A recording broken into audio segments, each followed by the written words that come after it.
10th paper leak విషయం పక్కదారి పట్టించేందుకే కేటీఆర్ పై అక్రమ కేసు పెట్టారని బీఆర్ఎస్ ఎమ్మెల్యే జగదీశ్వర్ రెడ్డి ఆరోపించారు. 10వ తరగతి పరీక్షలు సైతం సరిగ్గా నిర్వహించడం ప్రభుత్వానికి చేత కావటం లేదని ఎద్దేవా చేశారు.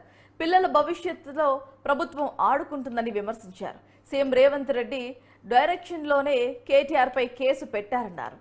ప్రశ్నించిన వారిపై కేసు నమోదు చేస్తున్నారని, బీఆర్ఎస్ నాయకులకు కేసులు పోరాటం కొత్తది కాదన్నారు ఎమ్మెల్యే జగదీశ్వర్ రెడ్డి.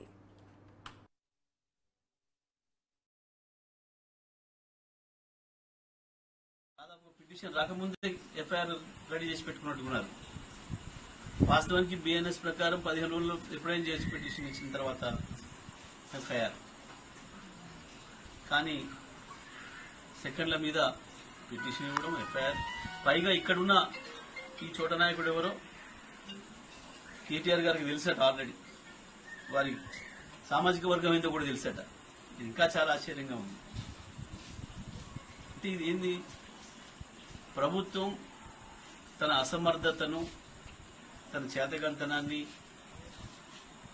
బయట పెట్టకుండా ఉండడం కొరకు ఎవరినో భయపెట్టించి రాజ్యం చేస్తామని ఒక మూర్ఖ ప్రయత్నం. ఇదే సందర్భంలో పేపర్లు లీక్ అయిన విషయం చర్చకు రాకుండా ఉండాలంటే ఇటువంటిది ఏదో జరగాలి ఇంకొకటి అని చెప్పి ఒక చిల్లర ఎత్తిగడలో భాగంగా చేసే కేసు తప్ప ఇది ఇంకోటి కాదు. నల్గొండ జిల్లా ఎస్పీ మీరు సమాధానం చెప్పాల్సి ఉంటుంది. ఏ రకంగా ఎఫ్ఐఆర్ నమోదు చేసిండ్రో, ఎట్లా చేసి వచ్చినా ప్రభుత్వమే పిటిషన్లు తయారు చేసి ముఖ్యమంత్రి గారి ఆఫీస్ నుంచి కాంప్లైంట్ తయారు చేసి పంపించి సెకండ్ల మీద హడావుడిగా కేసులు పెడుతున్నారు.